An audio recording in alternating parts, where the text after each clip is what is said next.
In millions of American homes, there's a silent struggle happening right now. It's the story of families who do everything right. They work hard every single day. They pay their bills on time. They raise their children with love and hope. And yet, they remain trapped, living paycheck to paycheck, one unexpected bill away from a crisis. This isn't a story of failure, it's the story of the modern American middle class, and it's a story we need to talk about. Meet the Millers. Mark works a 10-hour shift at a local warehouse, his body aching by the end of the day. His wife, Sarah, juggles 2 part-time jobs in retail and still manages to get the kids, Emily and Ben, to school. They're the first to wake up and the last to go to sleep. Their house is clean, their kids are happy, but underneath the surface, there's a constant, humming anxiety. They are running a race they can never seem to win. Let's look at where their money actually goes. Mark and Sarah bring in about $4,500 a month after taxes. It sounds like a decent amount, right? But let's break it down. $1,600 immediately goes to rent for their modest 3-bedroom apartment. Groceries are easily $700 a month, and that's with careful couponing. Car payments and insurance for their 2 used cars take another $16. Then come the utilities, the phone bills, the internet. That's $300 gone. And we haven't even talked about healthcare. Their insurance premiums are high, and a simple doctor's visit for a sick child means a copay they have to budget for. Then there's the debt. A few years ago, the transmission on their car went out. They had no choice but to put the $2,000 repair on a credit card.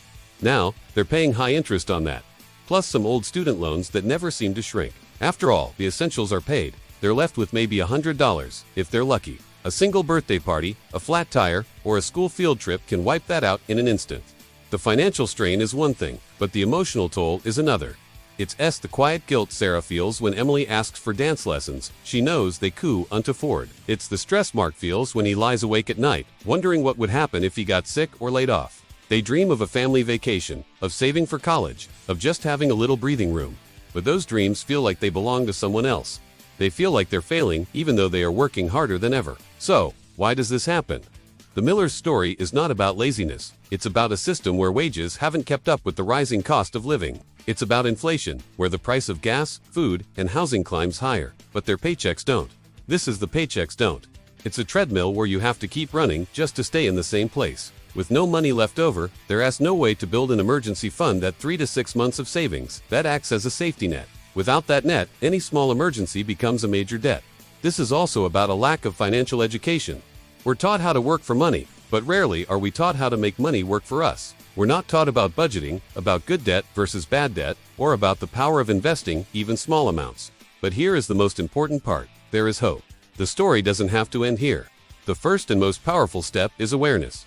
Understanding exactly where your money is going, just like we did for the Millers, is not about judgment. It's about empowerment. It's about seeing the full picture. The next step is creating a simple budget. It doesn't have to be restrictive. It's just a plan for your money. It tells your money where to go, instead of wondering where it went. And finally, commit to learning. Spend just 15 minutes a day learning the basics of personal finance from reliable sources. Small steps, taken consistently, can lead to big changes over time. You can break the cycle.